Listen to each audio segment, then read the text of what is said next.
आज अपन एशिया की जलवायु के बारे में सामान्य जानकारी आपको प्रदान करते हैं कि एशिया महाद्वीप अपने विशालता के कारण यहाँ अनेक प्रकार की जलवायु पाई जाती है। अगर अपन सामान्य बात करें तो यहाँ जलवायु संबंधी अत्यधिक प्रकार की भिन्नताएं पाई जाती हैं। एशिया महाद्वीप ही एक ऐसा महाद्वीप है जहाँ -50 डिग्री सेंटीग्रेड तापमान तथा +50 डिग्री सेंटीग्रेड तापमान पाया जाता है। अगर अपन देखें तो पाकिस्तान के जैकोबाबाद में या और भी बहुत से ऐसी जगह हैं जहाँ गर्मियों में तापमान 50 डिग्री के आसपास पहुँच जाता है। दूसरा क्षेत्र एशिया में अगर साइबेरिया में देखें, बर्फोयांशक या इसके आसपास का एरिया अपन देखें तो वहाँ -50 डिग्री सेंटीग्रेड तापमान पाया जाता है। इस प्रकार अपन देखें तो एशिया महाद्वीप में तापमान संबंधी 100 डिग्री का तापांतर अंतर पाया जाता है। गर्मियों का तापमान जहाँ पे 50 डिग्री तक पहुँच जाता है और सर्दियों में मालूम पड़ा कि -50 डिग्री तक टेम्परेचर पाया जाता है। तो एशिया महाद्वीप की इस जलवायु संबंधी विशेषताएं आपको अगर बताएं तो कई प्रकार की विशेषताएं पाई जाती हैं। दूसरी विशेषता अगर अपन देखें तो एशिया के बहुत से ऐसे भाग हैं जहां पे वर्षा की अधिकता पाई जाती है। दक्षिणी पूर्वी एशिया में भारत हुआ, पूर्वोत्तर आसाम, त्रिपुरा, मणिपुर वाला हुआ, म्यांमार हुआ, Thailand, Vietnam, Cambodia, Indonesia, Malaysia, इनकी बात करें तो यहाँ अत्यधिक मात्रा में वर्षा होती है। और अगर एशिया महाद्वीप के दूसरे अगर अपन अरब के मरुस्थल की इनकी बात करें तो यहाँ पे 25 सेंटीमीटर से भी कम वर्षा होती है। तो एक क्षेत्र ऐसा है जहाँ 1000-1200 सेंटीमीटर के आसपास वर्षा होती है। कुछ क्षेत्र ऐसे हैं जहाँ 500 सेंटीमीटर से भी ज़्यादा वर्षा होती है और कुछ क्षेत्र ऐसे हैं जहाँ 25 सेंटीमीटर से भी कम वर्षा होती है। इस तरह से देखें तो तापमान संबंधी भी अत्यधिक भिन्नताएं पाई जाती हैं और वर्षा से संबंधित भी अत्यधिक भिन्नताएं पाई जाती हैं। इस प्रकार एशिया महाद्वीप की जलवायु अलग ही प्रकार की जलवायु पाई जाती है। अगर अपन यूँ बात करें तो इस एशिया महाद्वीप की इस जलवायु को 2 कारक सबसे ज़्यादा प्रभावित करते हैं। उनमें पहला कारक दे रखा है कि एशिया महाद्वीप की विशालता, कि एशिया महाद्वीप अत्यधिक विशाल होने के कारण यहाँ अलग अलग या कई प्रकार की जलवायु पाई जाती है। जिसमें अगर अपन देखें तो एशिया महाद्वीप के बहुत सारे भाग ऐसे हैं जो महासागरों से लगभग 3000 किलोमीटर से भी ज़्यादा दूरी पर स्थित हैं। तो वहाँ पे सामुद्रिक स्थिति का कोई प्रभाव नहीं होता तथा महाद्वीपीय जलवायु पाई जाती है। और महाद्वीपीय जलवायु की आप जानते हो कि गर्मियों में वहाँ पे बहुत ज़्यादा गर्मी पड़ती है और सर्दियों में बहुत ज़्यादा सर्दी पड़ती है। और जो तटीय क्षेत्र होते हैं वहाँ पे इतनी वेरिएशन नहीं पाई जाती। तो एक तो इसकी विशालता यहाँ की जलवायु को बहुत तरह से प्रभावित करती है तथा दूसरा एशिया के मध्यवर्ती भाग में उठी हुई पर्वत श्रेणियाँ भी इसकी जलवायु को अत्यधिक मात्रा में प्रभावित करती हैं। अगर अपन बात करें तो एशिया के जो मध्यवर्ती भाग में जो पर्वत श्रेणियाँ हैं वो साइबेरिया से आने वाली ठंडी हवाओं को रोक देती हैं। इस कारण दक्षिणी व दक्षिणी पूर्वी एशिया में इतना तापमान नहीं गिरता है जितना उत्तरी एशिया या साइबेरिया में तापमान गिरता है। तो ये सारी चीज़ें मध्यवर्ती भाग में उठी हुई पर्वत श्रेणियाँ इसको प्रभावित करती हैं। दूसरी तरफ वर्षा भी उत्तरी भाग में कम होती है तथा दक्षिणी पूर्वी एशिया में वर्षा की मात्रा अधिक होती है। ये भी पर्वत श्रेणियों के कारण ही होती है। इस प्रकार अपन देखें तो इस एशिया की जलवायु को इस महाद्वीप की विशालता तथा इस महाद्वीप के मध्यवर्ती भाग में उठी हुई पर्वत श्रेणियाँ इसकी जलवायु को सबसे ज़्यादा प्रभावित करती हैं। अगर अपन बात करें तो इसमें सबसे ज़्यादा रूप से ये दो चीज़ें इसकी जलवायु को सबसे ज़्यादा प्रभावित करती हैं। विशालता के बारे में आपको बता दिया कि समुद्रों से बहुत दूर है, विशाल होने के कारण अलग अलग प्रकार की जलवायु पाई जाती है, और समुद्रों से दूर होने के कारण भी विषम प्रकार की जलवायु का ज़्यादा विशेषताएं पाई जाती हैं यहाँ पे। दूसरा कि पर्वतों के कारण वर्षा तथा हवाएं भी इसकी जलवायु को प्रभावित करती हैं, इसलिए ये दो कारक एशिया की जलवायु को सबसे ज़्यादा प्रभावित करने वाले कारक हैं।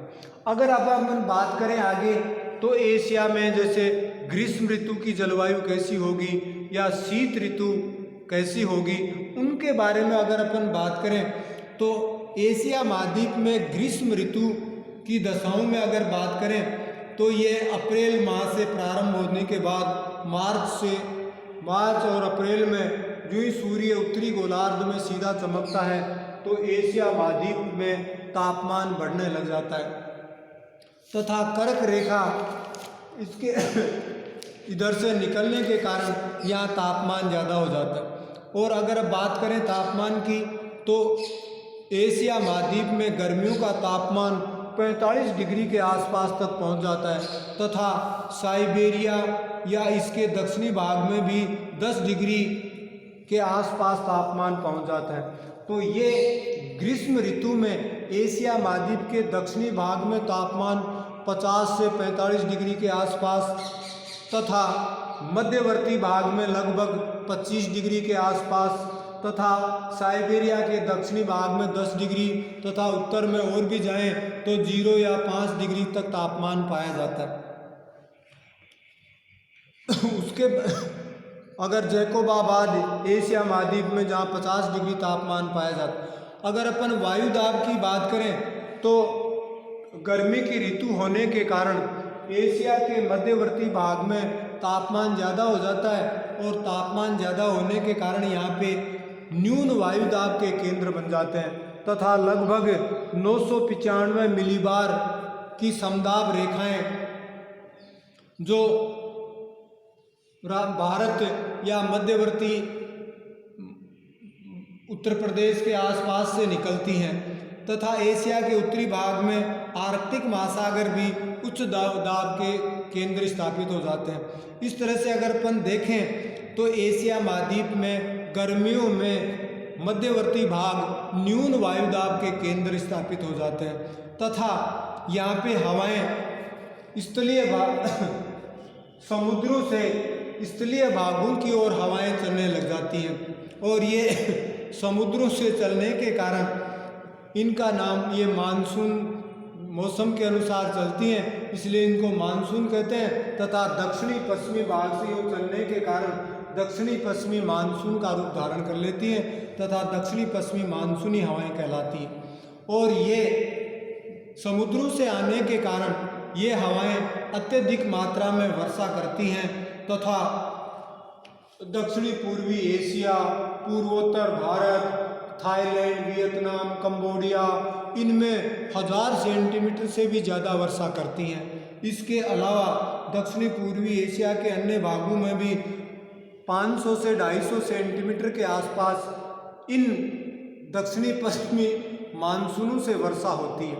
इस प्रकार अपन देखें तो ये ग्रीष्म ऋतु में न्यून वायुदाब के केंद्र स्थापित होने के कारण समुद्रों से जो हवाएं चलती हैं और समुद्रों से चलने वाली ये मानसूनी जो दक्षिणी पश्चिमी मानसून के रूप में चलती हैं ये दक्षिणी पूर्वी एशिया के अधिकांश भागों में वर्षा करती हैं। दक्षिणी पूर्वी चीन के तट पर टाइफून के नाम से भी इनको जानते हैं जो चक्रवात के रूप में सबसे ज़्यादा प्रभावित करती हैं। इस प्रकार अपन देखें तो एशिया महाद्वीप में ग्रीष्म ऋतु में तापमान, वायुदाब, हवाएं ये सारी चीज़ें एक दूसरे को प्रभावित करती हैं तथा ये जलवायु के सबसे मुख्य रूप से कारक माने जाते हैं। फिर अगर अपन शीत ऋतु की बात करें तो शीत ऋतु की बात करें तो अक्टूबर माह से लेकर फरवरी तक सूर्य की किरणें दक्षिणी गोलार्ध में पड़ने के कारण एशिया महाद्वीप में तापमान की अत्यधिक कमी होने लग जाती है तथा साइबेरिया के आसपास तापमान -30-40 डिग्री के आसपास पहुंच जाता है। मध्य एशिया में भी -5 या 10 डिग्री के आसपास तथा भारत के उत्तरी भागों में यहाँ भी 0 डिग्री तापमान के आसपास चली जाती है तथा तापमान की कमी के कारण यहाँ पे उच्च वायुदाब के केंद्र भी स्थापित हो जाते हैं। अगर अपन सामान्य बात करें तो अत्यधिक मात्रा में तथा लगभग 1036 मिलीबार की समदाब रेखाएं यहाँ पे बन जाती हैं। इस के कारण यहाँ पे उत्तरी पूर्वी हवाएं चलती हैं जो स्थलीय भागों से आने के कारण ज़्यादा वर्षा नहीं करती, परंतु कुछ हवाएं दक्षिणी पूर्वी या एशिया के कुछ भागों पर इसके द्वारा बरसात हो जाती है तथा कुछ मात्रा में ये शीतकालीन मानसून के द्वारा वर्षा के नाम से जानी जाती है। अपन देखें तो भारत में भी शीतकाल में कोरोमंडल तट पे या तमिलनाडु के तट पे जो वर्षा होती है वो उत्तरी पूर्वी मानसून के द्वारा ही मानी जाती है या शीतकालीन मानसून के द्वारा ही ये वर्षा मानी जाती है। इसके अलावा ये जापान के तट पे, फिलीपाइंस पे, मलेशिया, इंडोनेशिया, इनमें भी इन हवाओं से वर्षा होती है। इस प्रकार अपन देखें तो ये शीतकाल में भी एशिया की जलवायु को प्रभावित करते हैं। इस प्रकार मोटे तौर पे अगर अपन देखें तो एशिया की जलवायु का अध्ययन करने पर या एशिया की जलवायु का अध्ययन करने के लिए हमें 4 बातों का सबसे ज़्यादा ध्यान रखना पड़ेगा। कि सबसे पहली चीज़ तो आपको ध्यान रखनी पड़ेगी कि इस महाद्वीप की विशालता के बारे में आपको सबसे ज़्यादा ध्यान रखना पड़ेगा कि एशिया महाद्वीप की विशालता इसकी जलवायु को किस तरह से प्रभावित करती है। तो एशिया महाद्वीप की विशालता। 2 नंबर के बारे में आपको ध्यान रखना पड़ेगा कि एशिया महाद्वीप के मध्यवर्ती भाग में जो पर्वत श्रेणियां स्थित हैं, ये पर्वत श्रेणियां भी किस तरह से एशिया महाद्वीप की जलवायु को प्रभावित करती हैं और कौन कौन सी कारक किस तरह से एक दूसरे से प्रभावित, हवाएं किस तरह से इसको प्रभावित करती हैं, वर्षा इसको कैसे प्रभावित करती है। तो ये तीसरी चीज़, अगर एशिया महाद्वीप की जलवायु का अगर अपन को अध्ययन करना है तो वहाँ की शीत ऋतु के बारे में अपन को जानकारी रखना जरूरी होगा। और शीत ऋतु के अंदर ये ग्रीष्म ऋतु की जलवायु के या ग्रीष्म ऋतु जिसमें वहाँ के तापमान के बारे में, वहाँ के वायु दाब के बारे में, वहाँ की प्रचलित हवाओं के बारे में, उसकी वर्षा के बारे में अपन को जानकारी प्राप्त करना बहुत ही ज़रूरी है। और तथा चौथी अगर बात करें तो शीतकालीन ऋतु के बारे में। इस प्रकार अपन को एशिया की जलवायु का अगर अपन को डिटेल से अध्ययन करना है तो ये 4 बातें, एशिया महाद्वीप की विशालता, एशिया महाद्वीप के मध्यवर्ती भाग में उठी हुई पर्वत श्रेणियाँ, एशिया महाद्वीप की ग्रीष्मकालीन ऋतुएं तथा एशिया महाद्वीप की शीतकालीन ऋतु, इन चारों के बारे में आपको विस्तृत जानकारी प्राप्त करना जरूरी है। अगर एशिया की जलवायु को आपको अगर बहुत ही ढंग से या सही ढंग से आपको जानकारी प्राप्त करनी है तो ये चारों चीज़ों के बारे में आपको बढ़िया तरीके से जानकारी प्राप्त करना जरूरी है। आपने बहुत ही तरीके से आपने ये चीज़ें समझी और आपने, हमें विश्वास है कि आप इस वीडियो के द्वारा एशिया महाद्वीप की जलवायु के बारे में बहुत ही सही तरीके से समझ पाओगे। इसलिए आपको बहुत बहुत धन्यवाद, बहुत बहुत धन्यवाद।